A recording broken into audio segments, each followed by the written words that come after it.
Maraming salamat, Madam Vice Mayor. Palakpakan po natin ang pinakamagandang Vice Mayor sa buong Pilipinas. Hindi po ako ang pinakamagaling. I am just one of those who is trying to do our job for our people.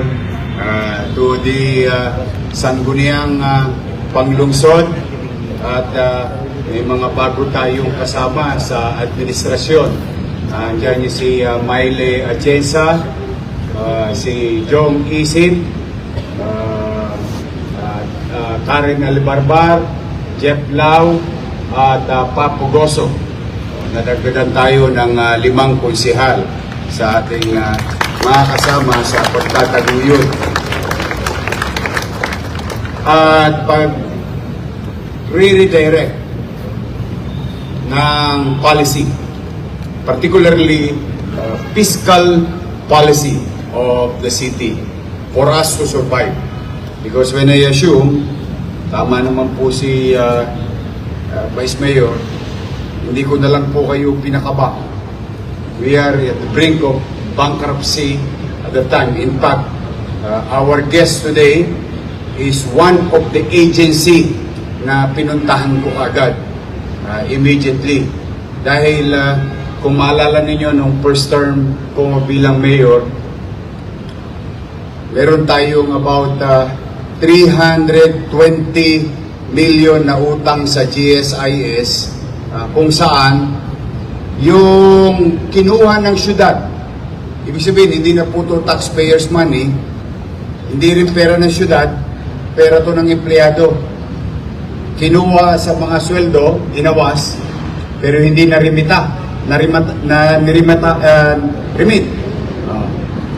At yun ay umabot sa 320 million. At the time, nakiusap ako sa GSIS when I assumed 2019. At through some negotiation, it went down to 180 million para maging updated ang lahat ng empleyado ng lungsod ng Maynila. Kasi sa puso't isipan nyo, updated kayo. Kasi kinaltas na eh. Kaya lang hindi ni-remit ng inyong pamahalaan. Bagamat nagkaganon, ginawa na lang natin ang paraan sa kabutihan loob ng GSIS na ipababa na natin sa principal, which is about 180 million, tapos binumbay ko pa. Pumayag sila na bumbayin ko. Babayaran ko buwan-buwan sa loob ng 12 months, tapos with the promise and commitment that the current obligation should be paid. And after a year, I was given a certificate of GSIS 10 na fully paid ang lahat ng empleyado ng gobyerno ng lungsod ng Maynila. Ngunit na-miss yata ako ng GSIS. Dahil when I assumed this term, July, 300 million na naman ang utang ng lungsod ng Maynila. Yes, huwag po kayo magugulat, yun po talaga ang katotohanan. Sa kwentada nila, mayroon tayong 300 milyones na obligasyon. Pera nyo na naman, hindi ni-remit ng mga nagdaan. Sinundan ko. Hanggang ngayon, nagbabatenggahan pa kami ng GSIS, palitan ng offer, hopefully, someday, somehow, maayos din, which I believe. Because GSIS is our partner. Partner ng gobyerno, ng kahit sinong gobyerno sa ating bansa. And they're here today, and I would like to give recognition because may utang na tayo sa kanila, pero sila may good news na dala ngayong umaga. Baligtad, ano? Dapat ako nagpupunta sa flag ceremony nila, nag-iintrega ng pera ninyo. Pero mamaya, ayoko nang i-preempt, but I have to recognize because, you know, it's really hard to wake up at 6 a.m. to go to 7 o'clock flag ceremony ng Manila City Hall. Alam niyo yan. Ako, Diyos ko. Ngayon pa, lamig-lamig. Parang Pasko pa rin. But I would like to recognize Attorney Jason Teng, Executive Vice President, Leia Melissa D. De Leon, Senior Vice President, Eric G. Bundak, Vice President, Attorney Wilma R. Padi, Claims Lawyer, Tristan Hernandez, OIC Manager, Mia Likigan, Marketing Officer, Jonah Lou Bulandres, Rose Virgin Fe, Abayan, Rose, wala ko nang magpalit, Rose, Abayan, BP Mark Surillo, Joe, yan. Lakasan nyo, kasi pag-retire ninyo, yan ang opisina pupuntahan ninyo. Muli, welcome to Manila City Hall. Please extend our gratitude to our General Manager Jose Arnulfo Wick Veloso. Talaga pong hopefully cross finger mapagbigyan tayo. Kasi as you all know, sinabi kanina ni Vice Mayor at ng Museo ng Maynila, marami ako nire-redirect na policy, and most of it is fiscal policy through the effort of your Chief Executive and your City Treasurer Paul Bea and City Administrator Wardy Quintos. We may have a good redirection of obligation from Land Bank of the Philippines and Development Bank of the Philippines. We may sign a new agreement with them, not taking loans, but fiscal ease for the city. And it's been ongoing for the past so many months. Pagkaganon man, ako nga, sabi ko sa inyo, nagpapasalamat ako sa Diyos na nakatawid tayo ng 2025. Now we are going to face another year of challenging fiscal situation, but rest assured, pumanatag kayo, kahit na tayo gipit na gipit, pipilitin kong iraos ang ating lungsod, partikular ang ating mamamayan, at siyempre, hindi naman tayo pwede maging magaling sa kapitbahay natin kung pabayaan naman tayo sa loob ng bahay natin. So I'll make sure that things are in right order, priorities, and programs.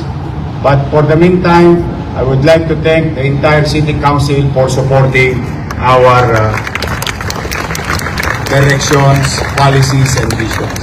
Thank you very much. Si Attorney Hans, yung pinakabatang sekretaryo ng Konseho ng Maynila, is my classmate in law school. I'm happy for him. He became lawyer. Marami sa mga kabatch ko, puro lawyer na. Congratulations, Hans. Now, going back to you. Sabi nga, back to you. Good morning. Good morning. Napakahirap maglingkod at bahagi ng pamahalaan. Maglingkod sa taong bayan. Because, you know, una, office politics. Pangalawa, hindi ka masyadong kursunada ng supervisor mo. Pangatlo, may problema ka sa buhay. Lahat siguro, normal na problema, no? Plus the fact that it's really hard. Kailangan mahalin mo ang paglilingkod sa bayan. Yung tsape, incidental lang at kailangan. Pero sa totoo, para magtagal ka at manatili ka with all the stress, is you love giving and doing public service. And hopefully, pagkayari at tiklop ng araw, meron ka namang makikita sa iyong pinagsikapan na paglilingkod through the years. And a few weeks ago, I think a few months ago, you heard it already, that a lot of people retired and did not get their retirement on time. Dami. Nag-release tayo din dito. But because of that simple act that we did, no, lalong lumakas ang loob ng ibang nagretiro. At in fact, marami sa kanila matagal na nagretiro. Siguro, I don't know the reason, but I'm pretty sure, sigurado ko, hindi na ibigay sa kanila yung marapat na sa kanila na bagay na pinagtrabuhan nila katulad ninyo. Now, today, New Year, January, galing lang natin sa Tosgas. Tosgas na naman tayo. But because I made a commitment to each and every one of you. Remember last flag ceremony, anong sabi ko? I will give what is due to you. And thanks to Attorney Paul Bea and the entire Accounting and City Treasurer's Office for doing the paperwork. No? And today, I would like to announce, despite bagay may sundo naman kayo sa Akisi. May tabi ko na yun. Paul, di ba Paul? May sundo sa Akisi, Paul? Pero. Huwag kayo masyado ko ba kasi malaki itong perang. Despite of the fiscal situation of the city, and we continue to resuscitate our fiscal situation. Today, your city government will release 42.6 million pesos.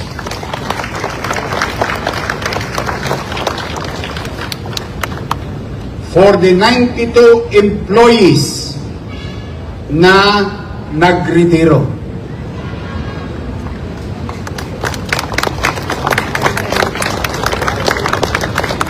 Parang gusto niyo na magretiro. And I would like to call everyone here in the stage, all our retirees. Pwede bang habang sila ay nasa entablado, papunta sa entablado, palakpakan nyo naman sila.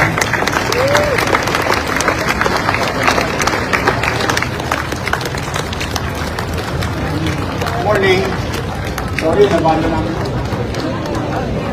Pero pasasi, long awaited.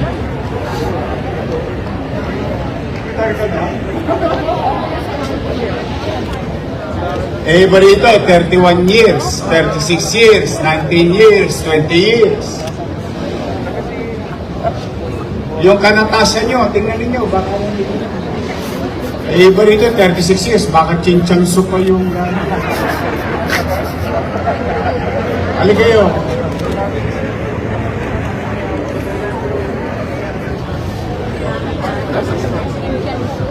Dito, sa wakay.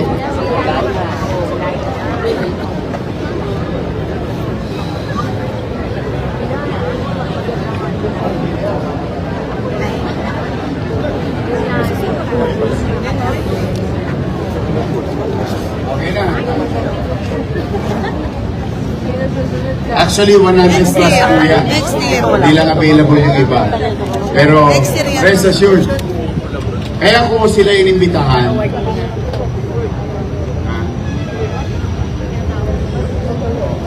In our own little way, today, in this flag ceremony, let's make this memorable. Baka kasi marami sa kanila na wala na lang sa opisina ninyo, nagpasa na lang ng papel, tapos logto na. Dito man lang, bilang kapwa kawani, pwede bang yung pinakamalakas nyong palakpak para sa kanila.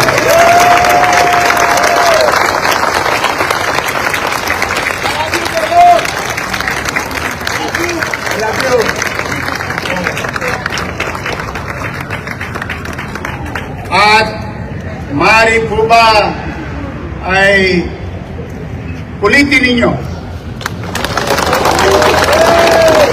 Ulitin ninyo yung sasabihin ko. Sabay-sabay tayo.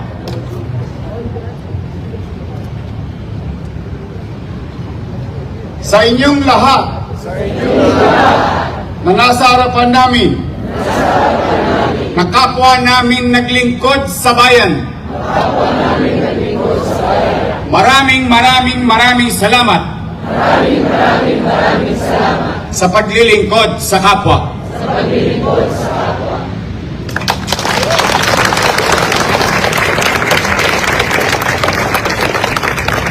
Thank you for your service.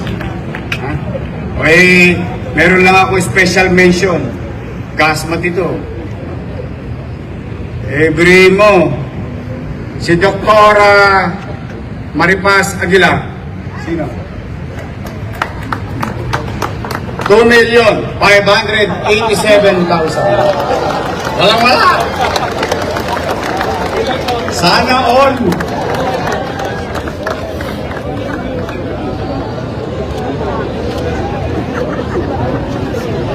Ay, sa'yo. Wala dyan sa sinabi niyo. Mariano Diosdado B. Ito. 2.3 million pesos. Nakalive ba eh? Hindi pwede pabasa. Masabit ko lang eh, nung mag-question mo lang. Hindi naman lahat to 2 million ha, baka mamaya may mga utang pa sa inyo iba rito, masikil pa. I'm just trying. Basta sa kalat, 2 million, 1 million, 800,000, may 200,000, may 150, may variation. Pero gusto ko lang bigyan din yung mga paldo. Kasi ang sarap pakinggan eh. Pinaghirapan nyo ito eh. This is your effort. Lahat ng baha, traffic, late, consume, nabasa, lahat na, di ba? To kaway. Doktora Maria Teresita D.C. Natividad. 2.5 million.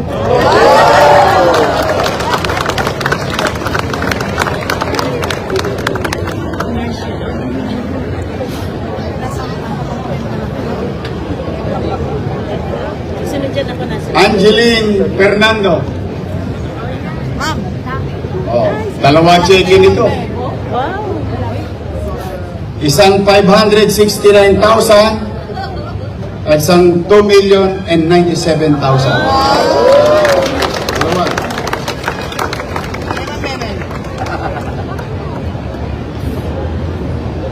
Bay yan eh. Nurse yan eh.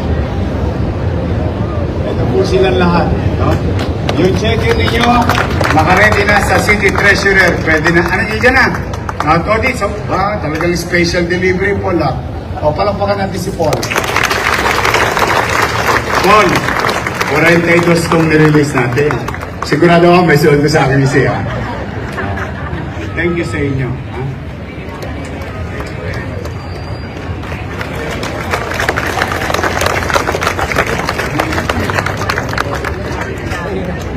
Sige.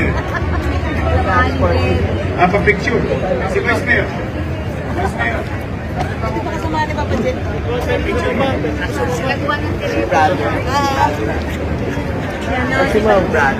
Kuha, James.